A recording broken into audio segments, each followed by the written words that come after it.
whether the deficit is good or bad is not something that your average person intuitively understands. On polls, people will say they want more spending, lower taxes, lower deficits. That is mathematically impossible. You cannot do that. There is no way to have all those three things. It is just arithmetic. Maybe if 2 + 2 = 5, like that one Twitter guy says. No, you can't do it. I'm happy to make $1 million bet with Balaji. This is a huge opportunity. Globalization won't just mean what it meant in the 90s. It's not just about cheap labor. It's not just about some sweatshop in Indonesia slapping together some Nike shoes anymore. China's not going to let you get that market share. It's going to just stand up its own international champions, if necessary, with your stolen intellectual property and push you right out of its market, which is what happened. Surprise! Who could have predicted that that's what they would do?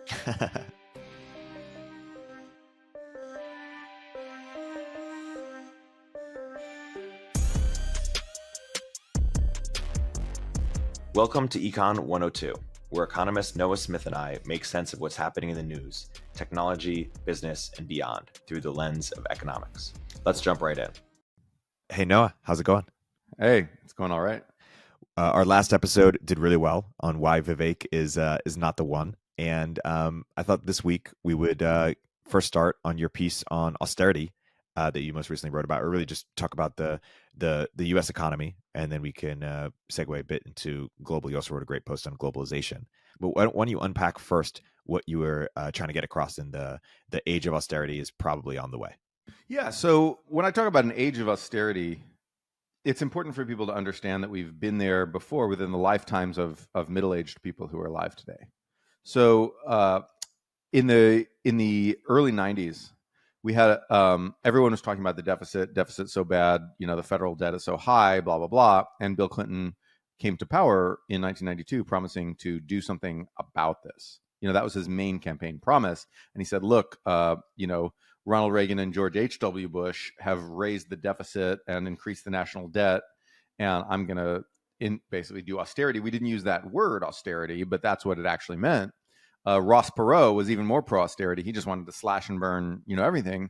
And that won elections for Democrats. When they suggested naming Washington, D.C.'s airport to Reagan Airport, which they eventually did, I remember a Democratic senator getting up on the Senate floor and arguing against it, saying we should instead name it the Ronald Reagan Bureau of Public Debt. So it was like Reagan was bad because he increased the debt by so much, and Democrats would fix this by balancing the budget. And Clinton actually did balance the budget. It was through a combination of tax hikes and also spending cuts that Clinton managed to balance the budget by the end of the decade. Also, there was a productivity boom we had that grew the economy, that helped increase tax receipts, and so. But there was this age of austerity when we were very worried about deficits, and when it was progressive to be worried about deficits. It was not a conservative thing. And then, in the early 2000s, Dick Cheney famously said, Reagan proved that deficits don't matter. So there was definitely this pro-deficit attitude among some conservatives and a pro-austerity attitude among many progressives. And that sort of, after the Great Recession, that flipped.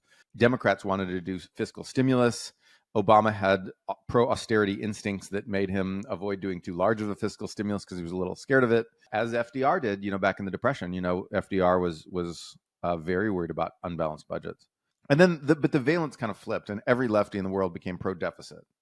And then I certainly think that just willingness to say, okay, big fiscal, as Joe Weisenthal of Bloomberg calls it, big fiscal can do everything. Just like fiscal, basically just means big deficit. Right. I think that's going to change now. I think we are headed back toward the cycle of something a little more like what we were in the early 90s. Maybe, it's hard to say whether or not it'll be more, dramatic. But I think that the pendulum is swinging back, and there's a few reasons. But does that make sense? When I say age of austerity, I just mean people being worried about deficits. Yes, it makes sense. But first, describe why were the progressives not pro sort of spending? It's almost hard to imagine before the Great Recession. Well, I mean, cynically, it was something you could bash Ronald Reagan for that was very concrete. But also, in terms of the economics of it, interest rates at the time were above the rate of growth. interest rates were still high. They hadn't completely come down from when in the 80s, when we beat inflation by raising interest rates very high at the early 80s. They hadn't completely come down yet, and growth was still kind of slow. We hadn't seen the acceleration of the late 90s, and so what you saw was that the debt was naturally growing faster than tax receipts, which is what happens when R is higher than G, right? When you have interest rate higher than the growth rate of the economy, then the interest on the debt will make the debt naturally grow relative to the size of the economy, unless you cut deficits, unless you balance your budget and do something about that, right? And so as long as R is greater than G, the deficit will just grow without bound unless you do something about it. And then eventually problems will happen. We can talk about what those problems would be and when they would happen. We can talk about that later, but it just means as long as R stays higher than G, if you don't balance your budget, you get infinite debt to GDP. And so people, that was very worrying, and especially this was true in the early 90s. We had a recession, we had a general slowdown in the economy in the early 90s, and people forget this. Like, people think of the 90s and the late 80s and the 90s as this unbroken string of awesomeness. Maybe because many of them were kids during that time, but people think of that. But really, there was this period in the early 90s that was quite bad, like economically, and because of that, the rate of growth slowed down. And so people were worried because, people were getting thrown out of jobs. And there was this idea that if we can balance the budget, we can lower long-term interest rates. And if we lower long-term interest rates, then that will juice the economy, because lower interest rates mean a better economy and more people will get jobs. Because with this time in the early 90s, people didn't have jobs, they're getting laid off. And then we thought, okay, if we can lower long-term interest rates by balancing the budget, then people get jobs. And Brad DeLong, my co-host on my other podcast, Hexapodia, which is not nearly so well produced because we're rank amateurs, but it's fun. But it's a great show. Yes, thank you. It's we try to make it the nerdiest podcast and never explain any of our references. But so he went into the Clinton White House. He went to work at the Clinton White House at that time, and one of his big things was balance the budget. And Robert Rubin was the famous guy who wanted to do this, who thought of this idea, worked for Clinton. He wanted to balance the budget because he said it'll lower long-term interest rates. And if you lower long-term interest rates, then not only does the debt become more sustainable, but it also juices the economy. And so they did that. And that seemed to work because long-term interest rates did come down. The budget was, it didn't officially get balanced until the late 90s, but most of the work was done in 1993 by that budget, the Clinton budget, which was an austerity budget. And I remember as a little kid, cheering the idea that we were going to cut the deficit. I didn't know anything about anything.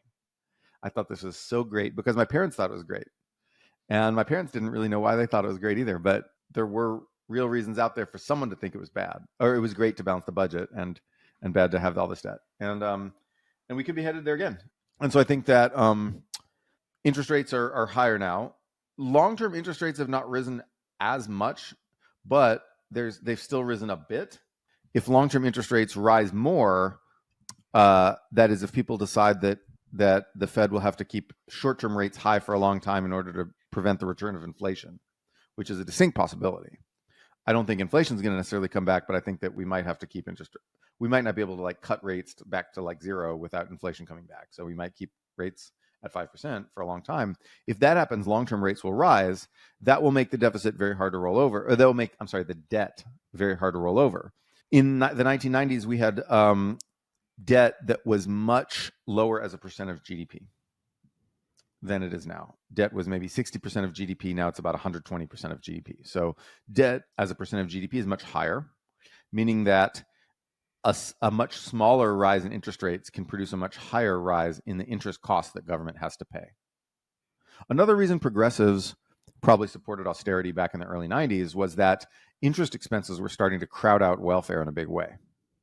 We were spending a large percent, like 12.5% or something like that, of our annual federal budget on just paying the interest on our debt.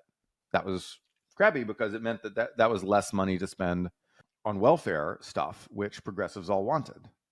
So it was squeezing the federal budget. And if short-term interest rates stay high, if long-term interest rates rise now, we're going to see the federal budget get really squeezed again. So really, austerity now, it was like austerity now to prevent the need for greater austerity later. The idea that we bring rates down now, make it cheaper for the government to carry this debt, and then we don't have to pay all this interest cost, and then we can raise welfare later. In fact, that's exactly what happened, exactly what we did. So it was successful. Our austerity of the early 90s was successful. And share more about about some of the reasons why you think it might happen again, not just the need for it, but how it might actually play out. The way it'll play out is very simple. It's that the government rolls over its debt. The average maturity of the government's debt is maybe 7-8 years, which means that on average, half of the government's debt gets rolled over every 7 or 8 years. It's not quite like that, but about that much, right? And so wait a few years. If short-term interest rates don't come down by 2028, right, or even 2025, if short-term interest rates don't come down, long-term rates will rise, because long-term rates have to ultimately be a function of short-term rates. It would be really silly to have you be able to borrow for 10 years at 2% a year, or roll over your debt every year for like 5% a year. That's way out of whack. Like there's going to be some difference there, but it's not going to be that big, right? The liquidity premium is not going to be that huge. So if people think, okay, this was not just a temporary little blip of interest rates, like interest rates are not going to go back down to like 0%. That age is not coming back for a long time. Long-term rates will rise from where they are now, and that could happen this year. That could happen any day, right? Because a market interest rate, bond traders get to determine what these interest rates are. And so that could happen tomorrow. But I think that essentially, if we go another couple years without short-term rates coming down, long-term rates will rise. When long-term rates rise, the government starts having to roll over its debt at high long-term interest rates, because the government is borrowing 5-year bonds, 10-year bonds, and some 2-year bonds and 1-year bonds. But the longer interest rates stay high, the more the government has to roll over its debt into higher yielding bonds, meaning the higher the interest rate cost that the government pays goes. Does that make sense? Yeah. And so right now the government's still not paying that much interest. Interest rates costs are spiking, but they haven't spiked as much as they could, because a lot of the debt that the government's carrying was still borrowed back in the day when debt was free, essentially, all the way up through 2021. But we're already starting to see interest costs spike. They're not up to 90s levels, but they are increasing. And given another couple of years, they will increase a lot. And at that point, we will start facing a choice between doing the incredibly stupid thing, which is borrowing even more to cover the interest costs, which is that will lead to collapse, or we will just have to cut back on things. And defense spending is a lot lower as a percentage of GDP now than it used to be. So Clinton got away with doing austerity by cutting some defense budgets. Now we'll have to cut mostly healthcare. Everything will see a cut. All the science spending we want to do, the defense spending we need to do, the infrastructure that we need to do, industrial policy, all these things will see cuts. But the thing that will come under the most pressure to get cut is healthcare. Especially healthcare for the poor, Medicaid, but also healthcare for veterans and the old and all the other people that our government buys healthcare from. Our government pays for more than half the healthcare in America. People think we have this privatized healthcare system, but in fact, it's just slightly more privatized than other countries. It's government pay. I forget what it is. 56% of all the healthcare spending in America is just government, something like that. 50-something%. That will come under big pressure, and that's not entirely a bad thing, because if the government's like, okay, we're going to spend less, then healthcare providers will have to cut some of their outrageous prices. So it's not 100% apocalypse, but it's going to be really painful for a lot of people. We've already seen the end of student debt cancellation. We've seen the end of the expanded child tax credit. These are already forms of austerity that we're already doing, but we're going to see more, and that austerity is going to hit healthcare spending, and it will probably hit welfare spending. The Democrats will try to protect programs for the poor. Republicans will try to kill programs for the poor, and Republicans will have a little bit of success killing some of the programs for the poor, or shrinking them, I mean. And defense spending will take a hit. Everything will take a hit. The only thing that won't take a hit is Social Security. Even that, like the rapid aging of the American population, means that Social Security benefits will be cut as well at some point. They'll just be cut automatically instead of through congressional action. That'll happen in 10 years. But that's a story for like a little farther out. 10 years, not too far out, I guess. But basically, interest costs are about to start rising, and that will put a lot of pressure on government spending. Brian Kaplan has this quote. He says, "The median American is moderate National Socialist, statist to the core in both economic and social policy." Um, it seems that both parties, have sort of, gone against the idea of austerity in recent years. Where do you think the political will is going to come from for this to happen? Well, I don't. It's hard to say because I don't really know where political will ever comes from. Yeah. I think suddenly people get upset about something, and then everyone's making a big deal out of it, and then it's like, where did that come from? I don't know. But basically, progressives are going to realize that higher interest costs are crowding out welfare spending, while conservatives are going to hammer progressives on having increased the debt. They'll see an opportunity, much as progressives saw the opportunity to hammer Reagan on the debt in the early 90s, or the memory of Reagan, obviously. Just as they did that, conservatives will be able to say, well, you borrowed all this money during COVID. And of course, Trump did a lot of it too, right? I mean, that the biggest increase in debt was under Trump in the middle of COVID. But conservatives will rediscover their love of austerity. Conservatives are in a sweet spot in fiscal stuff because they can switch from loving deficit because their base cares so much about social issues. They can switch from pumping up deficits to like bashing Democrats for pumping up deficits on a dime, and no one really cares because Brian Kaplan. I don't know if Brian Kaplan is right about National Socialist. I think that was something that he said just to get attention, but he's right in the sense that social issues are the main dividing line. They're the main dividing line for the country. And your average person understands social issues pretty well because they understand, sort of group dynamics and like who gets status and who gets less status and blah, blah, blah. Abortion, people understand abortion pretty well. People understand these social issues, and these social issues produce deep cleavages and polarization in our society. Whether the deficit is good or bad is not something that your average person intuitively understands. On polls, people will say they want more spending, lower taxes, lower deficits. That is mathematically impossible. You cannot do that. There is no way to have all those three things. It is just arithmetic.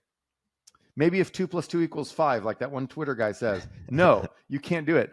People want more stuff.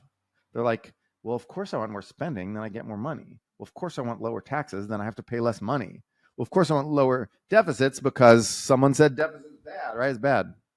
Yeah. And so the age of austerity merely has to do with which of those mutually incompatible desires gains the upper hand. Essentially, the political will come from people like me who are like, oh my God, on the progressive side, progressive commentators are already starting to be pro-austerity. So you see Annie Lowrey, who's pretty well-known progressive commentator, saying, oh my God, deficits. You see Dylan Matthews at Vox talking about how deficits are a long-term problem. You saw Jeff Stein of the Washington Post. You see a lot of these progressive people worrying about deficits, starting to worry about debt and deficits. You'll see that, and then on the right, it'll just come from opportunism because they mostly just care about social issues anyway, so they'll just bash progressive stuff. So that's where the political will is going to come from. Get ready for that. Hey everybody, Erik here with a word from our sponsors. This episode is brought to you by Daffy. Daffy is the most modern and accessible donor-advised fund, and they have a mission I think we can all get behind, helping people be more generous more often. Daffy stands for the Donor Advised Fund for you. With Daffy, it's so much easier to put money aside for charity. You can make your tax-deductible contributions all at once, or you can set aside a little each week or month. And you don't just have to donate cash. You can easily contribute stocks, ETFs, or crypto. Then you can give to more than 1.5 million charities, schools, and faith-based organizations in a matter of seconds. My favorite part about Daffy is that it lets you be more strategic with your giving and tax planning by having a single source of charitable deductions. Plus, you never have to track receipts from your donations again. Daffy does it all for you. It's free to get started, and they're giving Econ 102 listeners a free $25 to give to the charity of your choice. Go to daffy.org/econ102.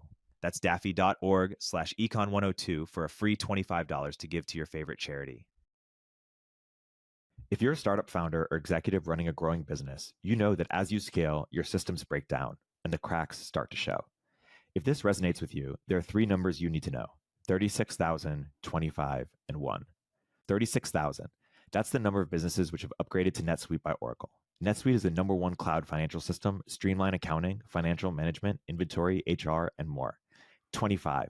NetSuite turns 25 this year. That's 25 years of helping businesses do more with less, close their books in days, not weeks, and drive down costs. One, because your business is one of a kind, so you get a customized solution for all your KPIs in one efficient system with one source of truth. Manage risk, get reliable forecasts, and improve margins. Everything you need all in one place. Right now, download NetSuite's popular KPI checklist, designed to give you consistently excellent performance, absolutely free, at netsuite.com/102. netsuite.com/102 to get your own KPI checklist. netsuite.com/102. You had another post that you linked to where you talk about basically no one knows how much the government can borrow. Right.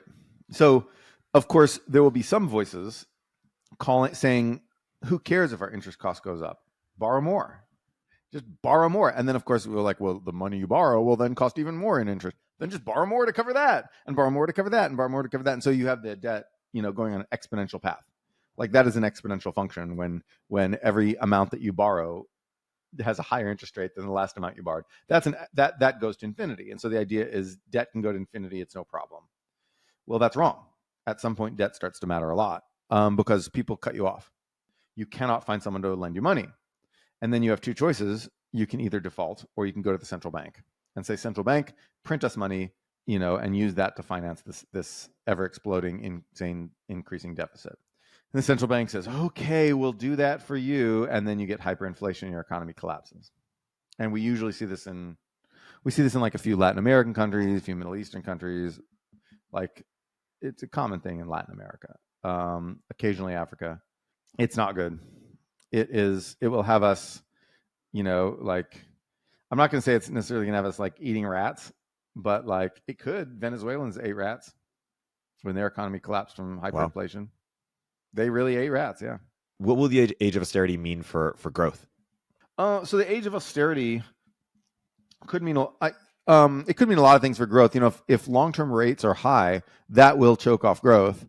And then if deficits then come down, then the budget gets roughly balanced. That will raise growth again from the lower point that it was when the interest rates went up, right? So that could happen. So the austerity itself could juice growth even if it's necessitated by lower growth. In general, yeah, so higher long-term interest rates as a result of, out of control deficits and debt and, interest payments, higher long-term interest rates are bad for growth. Because it means companies can't, because when interest rates go up, companies find it harder to borrow. Companies finance themselves by borrowing. They finance their expansion plans by borrowing. Whether you're a commercial real estate developer or you're, a factory or your utility or anyone, higher interest rates make it harder for you to borrow. And so then you just don't. And so then you don't hire people, and then people have less to spend, and consumption goes down. And then, investment goes down, consumption goes down, investment goes down, consumption goes down, blah, blah, blah. And then at some point it reaches equilibrium, and then your economy is worse. So in the aftermath of the Great Recession, austerity was bad for growth, but austerity would become good for growth at that point. It turns out that austerity isn't always either bad or good for growth. Sometimes it's bad, sometimes it's good. And when you've got higher long-term interest rates, austerity can be good. Interesting. For growth. And so zooming out a bit, when our friend Abology sends me graphs that show like, majority of the money printed has been printed in the last, decade or few years in kind of escalating ways, or that the debt has increased significantly in recent years, and you look at a trend line and it looks like unsustainable. Is he wrong because the rest of the world is dependent on the dollar in a way that like there's nothing to worry about, or I'm happy to make $1 million bet with Balaji.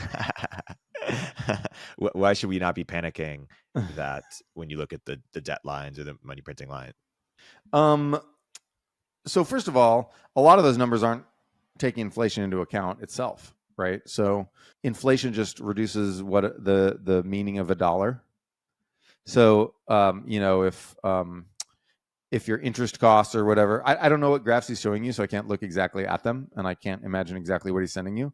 But he and some other people were sharing around like, oh my God, interest costs are so high now. Well, not once you adjust for inflation. Once you adjust for inflation, it's a much smaller spike. And you see that interest costs were much higher in the early 90s than they are now. That could change. Interest costs could keep spiking, keep going up. It could change, but a lot of these scary graphs are just failure to adjust for inflation. It's just like the same trick every time. So adjust your graphs for inflation. If it's not adjusted for inflation, don't panic. The US dollar, we would like to be a little bit weaker than it is relative to other currencies. That doesn't mean people are going to abandon the dollar and use Bitcoin or some fantasy. What it would mean is that, financial system rebalances a little so it doesn't depend so much on America. And then American exports can be more competitive again. Everyone talks, when you talk about like why semiconductors are so much cheaper to produce and sell in Taiwan, everyone talks about things like, oh, the Taiwanese workers work so hard, they work all day. And, like, oh, they're so much more productive, they're brilliant, blah, blah, blah. And then someone's like, okay, well, wait a second. First of all, you're paying these people, $80,000 a year to pay, in America, that level of skill will command $250,000 easily.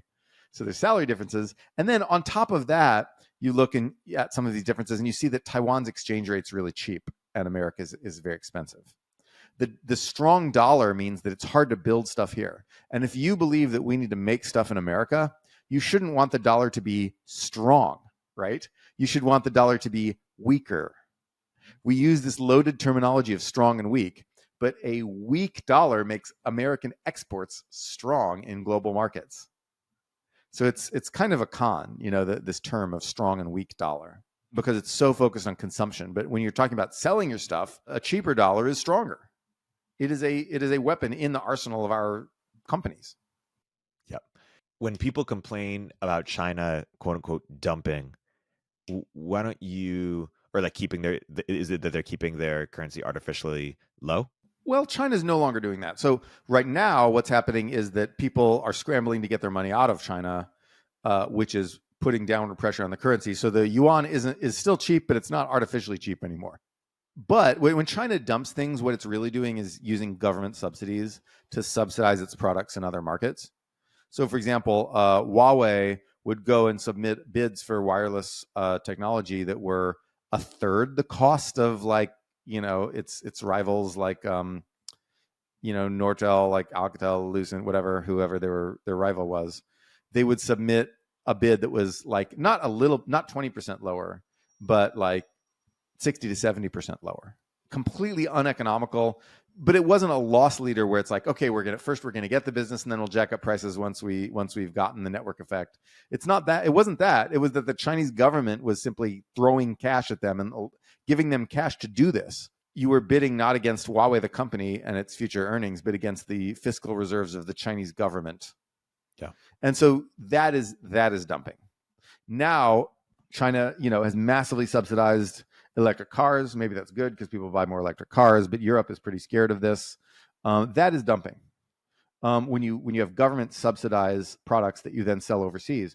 So one interesting thing about China is that its electric car exports have soared, but its total production has not, because Chinese people stop buying cars because China's in a recession now. No matter what their bullshit official growth numbers say, they are in a recession and people aren't buying cars now.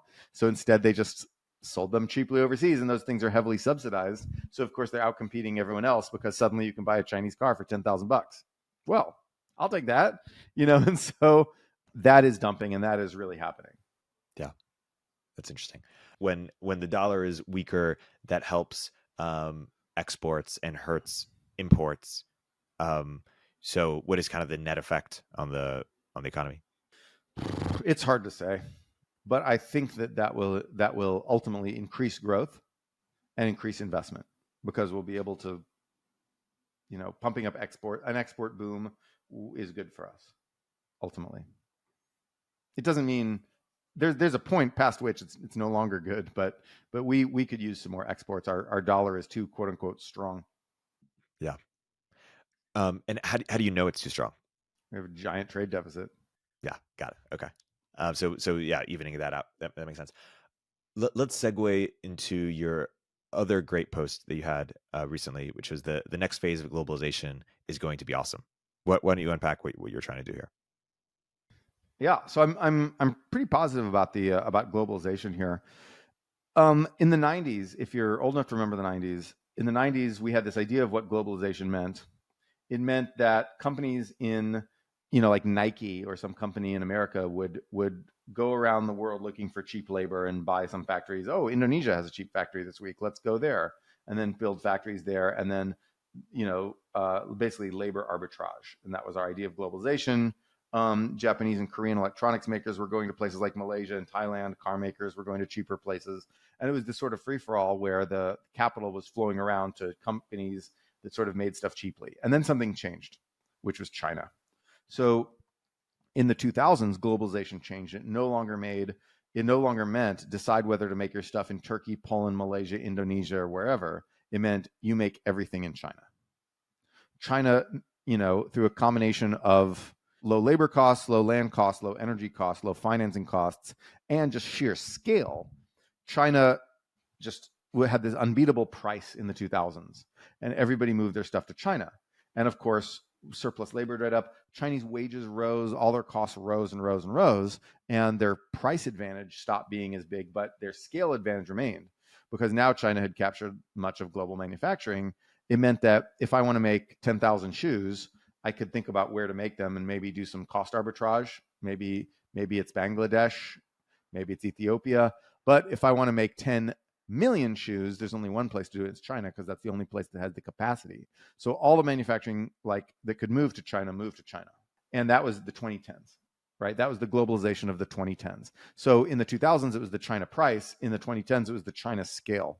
And also throughout all of this, it was the China market, because everybody had this tantalizing dream of 1.4 billion Chinese consumers. If I just even got a little bit of that market share, I'd be so goddamn rich. And it never happened, because China's not going to let you get that market share. It's going to just stand up its own international champions, if necessary, with your stolen intellectual property and push you right out of its market, which is what happened.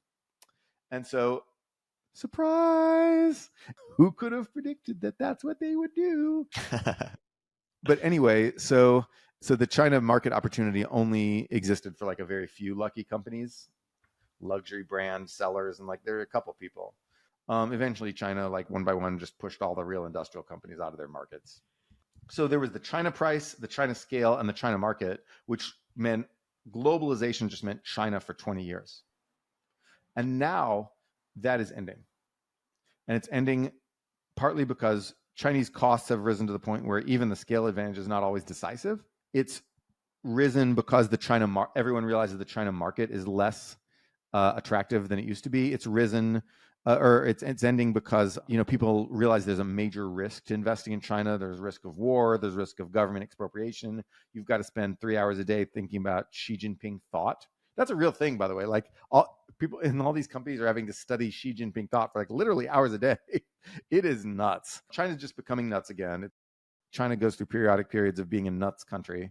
America does, but less so. When China goes nuts, it goes more nuts. Remember the Cultural Revolution? It probably won't get that bad, I hope, because that was as bad as it gets. But China's in a bad way. It's Xi Jinping sucks, and he is unleashing a lot of dark forces and doing a lot of stupid stuff. And so people realize that this is creating all kinds of risks, all kinds of costs, and they're just like, all right, screw it, we're not. So money's stampeding out of China now. This leads a lot of people to think that we're deglobalizing, because for 20 years, globalization and China were synonyms. That globalization meant China and China meant globalization, and that was just it for managers of Western companies. But that is no longer true. So the reason I'm bullish about globalization is because there is a huge, huge region that is absolutely ripe for Western investment, and to some degree for Chinese investment by Chinese companies looking to invest outside of China as well. So China's now going to become more of an outgoing player in globalization, where it used to just draw in the money. Now it will send out some money. Like Western companies, Japanese companies, I mentally count Japan and Korea as part of the West, but whatever. I go west to get there, right? I fly west to get to Japan, so it's part of the West. I decree that, sorry. If you're a manager at a company in the West, there's this huge region that's just waiting for you. And of course, India is by far the biggest piece of that, and everyone talks about India, but it's not just India by any means. There's Indonesia, which is huge.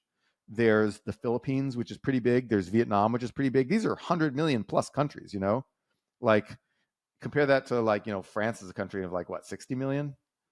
Like Vietnam is a country of like, I don't even remember, 120 million. The Philippines, similar. These are like twice as big as like the big European countries.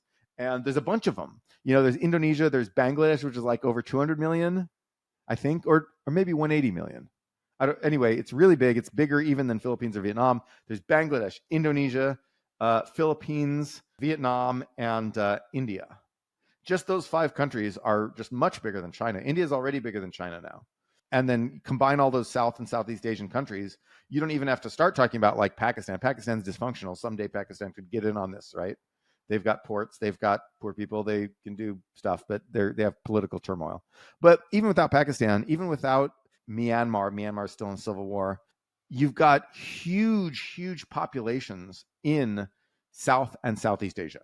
This is home to almost a quarter of humanity, maybe more than a quarter of humanity. It's a huge percent of humanity, and it's all poor, and it's got these governments that now realize that growth is important. They're on these smooth exponential growth curves, and people have gotten, growth expectations baked in. So now, whether you're Modi or Marcos in the Philippines or the Vietnamese people who are in charge, whose names I don't remember or know, you want to keep that growth going. That growth is now a source of legitimacy. It's also a source of money for you because you're getting a piece of that in some sense, right? And it's a source of national power. So China's national power now is threatening people, and people are like, whoa, national power can be used for war. Shit. Putin did the world a favor by reminding people that national power can actually be used for war. People still do that, unfortunately. And so Indonesia wants a stronger nation so they can defend against China, who claims their islands. Vietnam, Philippines, same thing. India, China claims their territory. Bangladesh, no one's claiming their territory, but Bangladesh would like more money so they can build defenses against flooding, because climate change is about to flood that country. It's already starting to flood pretty bad, and so everybody wants to be rich now in South and Southeast Asia.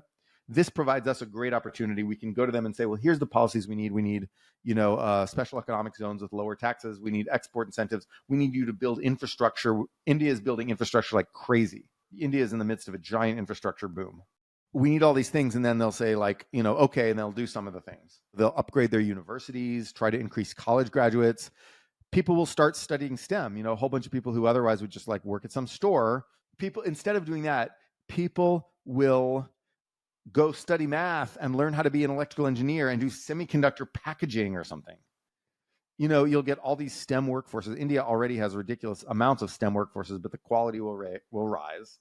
Some of those degrees are fake, but the quality will rise, and quantity will rise, and people will switch from software to manufacturing if necessary. The whole call center boom will be like nothing compared to this. It's true industrialization. And so people in the Philippines will go study some math. Yeah, the incentive is there. And so this is a huge opportunity. Globalization won't just mean what it meant in the 90s. It's not just about cheap labor. It's not just about some sweatshop in Indonesia slapping together some Nike shoes anymore. Right now, it's about electronics. That's the big thing. Everyone's trying to get electronics out of China, looking for other place to put this stuff. And at the same time, the internet has made this so much easier. We should get Ryan Peterson on to talk about globalization here, because Flexport is part of that boom, of the logistics boom. As so much logistics has been done inside China by Chinese companies within the borders of China. And now it's going to be done on the oceans. One cool thing, by the way, is China's a giant landmass, right? All the stuff, the made in China stuff's all made on the coast so you can ship it. But when you have these networks of production and Chinese companies were trying to buy stuff from other Chinese companies, at some point their costs rose enough where they were buying, building factories in the interior and shipping stuff by car, which is like several times as expensive as shipping stuff over the water. That's just physics, right? Like you don't float down the road. And so as nice as your suspension is, you don't float down the road. I'm sorry. South and Southeast Asia have massive amounts of coastline. Indonesia has essentially like mathematically infinite coastline. It's fractal. It's it's the length is infinite. Actually, that's true of all coastlines. But anyway, little math fact. But yeah, like Philippines is all coast, Indonesia is all coast, Vietnam is like a little thin strip, India is like this triangle into the ocean. It has all these, cities on the coast, and so a lot of stuff is just going to get shipped around from one place to another instead of sourcing. There's huge opportunities for companies like Flexport or basically all the companies in Singapore to do coordination this way, so that instead of sourcing from the Chinese factory down the road, you source from a Vietnamese factory a couple hundred miles away, but it's no more expensive because you're just shipping it over water. The expense comes from the coordination. So there's going to be a big boom in highly complex logistics for these, more fragmented non-China supply chains. And so I'm bullish on Flexport, but also on its competitors. Maybe, I don't know, but we should get Ryan on here anyway because he'd probably talk to us about this. And so it's going to be incredibly exciting. And at the same time, Chinese companies are going to start becoming competitors, right? So like Huawei or Hisense, BYD or DJI or any of these big Chinese companies that we've come to know are going to start going into Southeast Asia and trying to invest there. They won't go to India though. Well, the geopolitics stops. India will block their investments. Also because they're probably racist. But so, oh yeah, no. Chinese racism toward India is like intense. I don't mean in America, obviously. I mean in like the country of China. There's a lot of like, we're better than India, and it will shoot them in the foot thinking that way. But anyway, so this is going to be an exciting, adventurous era of globalization. It will be more exciting than the 20-year era we just left. The China era was not nearly as exciting because everything was just China. Now there's so many different new frontiers. It is complex, and the people who can navigate that complexity will win big, I think. Yeah. In the last decade, well, really, from 2016, there was this wave of populism inspired by Bannon and Trump that was not just in the US, but had a global effect where there's sort of this, anti-globalization, nationalist versus globalist type thing. When you explain like where you're sympathetic or where and where you're not sympathetic with that movement, obviously Brexit was a huge part of that, and how does that affect the conversation we're having now, if at all? Well, so I think on one hand, the when people like Bannon would say, I'm a nationalist, blah, blah, blah, they really meant a racial nationalist. They were like, I am of the people of the Mayflower and blah, blah, blah. And ultimately, America is not going to go for that. Like, that's just not, America is just not really in favor. There's a few people who think that way, but like, ultimately, we don't want that. You can get Republicans to complain about diversity all day, but in the end, they like it. Most of them. Because it makes them money and because like ultimately, like those are just your neighbors, right? So that sort of idea that we have to move to a racial nationalist concept of America is just dead in the water. That's DOA. Now in other countries, maybe in Sweden or France or something, that'll be a big deal, but not here. But what the kind of nationalism that will I think be enduringly powerful is economic nationalism. The idea that we're done letting other countries screw us over. What people have to realize is that all of the screwage was just one country, and it was China. For 20 years, globalization just meant China. Mexico wasn't screwing us over. There was this big worry about NAFTA. Every study of the effect of NAFTA basically says it was a giant nothing burger. There was worries about like factories in Indonesia, blah, blah, blah. Studies of this show that in the 90s, this was a nothing burger. And we did really well in the 90s. We were very prosperous. Our wages rose. Everyone had a job. Our manufacturing increased. And then it was during the 2000s and the 2010s that manufacturing fell off a cliff, and the working class really suffered a lot. And the China shock was a big cause of this. It wasn't automation. We didn't get any automation technology in 2005 that we didn't have in 1995. Like we didn't have ChatGPT running factories, right? We had slow, steady progress in machine tools, but that's all. Economic nationalism directed at China is a healthy thing to some degree. Of course we don't want to get like paranoid, but China, the country, did do a whole bunch of, unfair and underhanded things, intellectual property theft, making their currency cheap for a while, even though that's over now. All other kinds of dumping, the Huawei stuff and dumping in a lot of industries where government would just subsidize the massive disruptive dumping. And so they did all these bad things, and this hurt us. It helps us in some ways. It helped our finance industry, certainly. It helped us. Some people consume slightly cheaper stuff, but ultimately it hurt us as a nation. And economic nationalism as a backlash to that thing is useful. We just have to realize that the new era of globalization is not going to be harmful to us like the era of China-centric globalization was. It is not a threat. Globalization was a threat for 20 years, and it's gone back to being more of an opportunity, not just for fat cats, but for average Americans. Your company will be stronger and have higher sales and hire more people. Like in the 90s. The 90s were great. We have a chance to bring some of that magic back with the new South and Southeast Asia-centric globalization. We need to embrace that. As long as it's not China, it's more of an opportunity than a threat. China was special.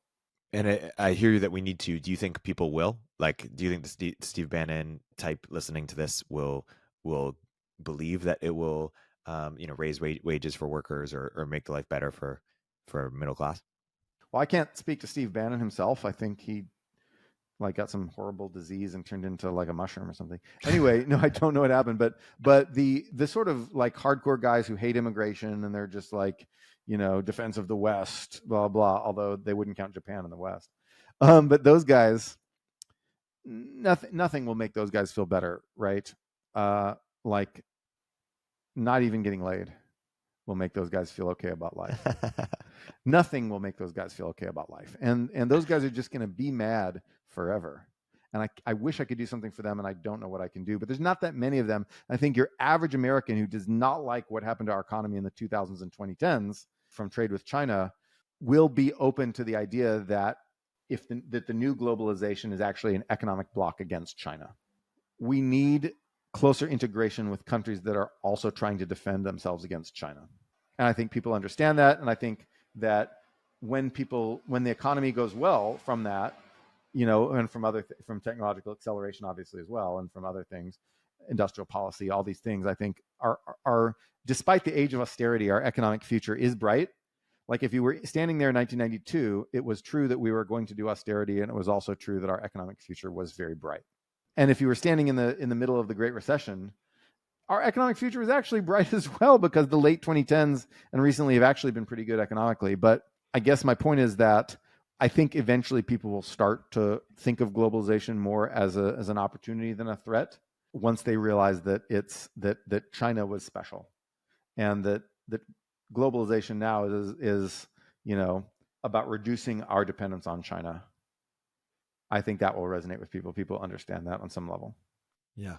Gearing towards closing here, is there anything we haven't covered that's worth sort of wrapping a bow on it? Or what are the big questions that you're going to be looking out for going forward in terms of, what's unfigured out yet?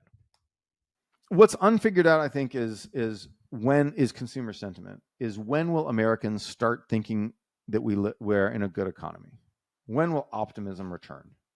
I think optimism is warranted, but I'm a very future-looking person who looks at these data things and thinks about theory and thinks about what'll be happening 10 years down the line. When will the average American, how long does inflation have to stay low? How long does the employment market the job market have to stay tight? How much do wages have to go up before the average American thinks, okay, this is good. Good times are here again. It's morning in America. And, maybe Biden or maybe somebody else can start running those ads like, it's morning in America. When do we get back to that, to morning in America? I think it has to happen if we keep the economy good for long enough. It has to happen. I'm looking out to see when I can see the glimmer of optimism. Knock on wood, I'm optimistic. I'm meta optimistic. I'm optimistic that next year we'll see an increase in optimism if things keep going well. Yeah. And what do you think is the trigger for that? Just enough? Is it the numbers doing well repeatedly, or just? Yep. Like, we will continue to beat you with prosperity until morale improves. We will just hammer you over the head with higher wages and more jobs. until things improve. So is it when costs, because it's not just the wages, it's also sort of like, if healthcare, housing, and education, et cetera, rise in proportion to that, cost. well, college tuition is going down relative to inflation. That's good. And Medicare spending has really leveled off. It has stopped going up. As we discussed, the government pays the majority of healthcare in America. So I don't know about private insurance spending, but I think that the great boom in healthcare costs, its days are numbered.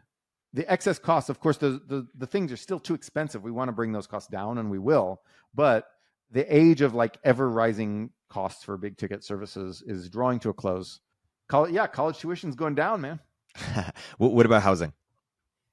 Housing's still keeping pace with income. Yeah. San Francisco rents are down. Yeah. Yeah. We'll see. We'll see. Yeah. Let's wrap on that. A dose of optimism. Noah, until next time. It's been great. Until next time. Econ 102 is a podcast from Turpentine, the network behind Moment of Zen, In the Arena, The Cognitive Revolution, and more. If you like what you hear, subscribe and leave us a review in the App Store. You can keep up with both of our Substacks for written analysis of the topics we cover in the show at noahopinion.substack.com and erictornberg.substack.com. Thanks for listening.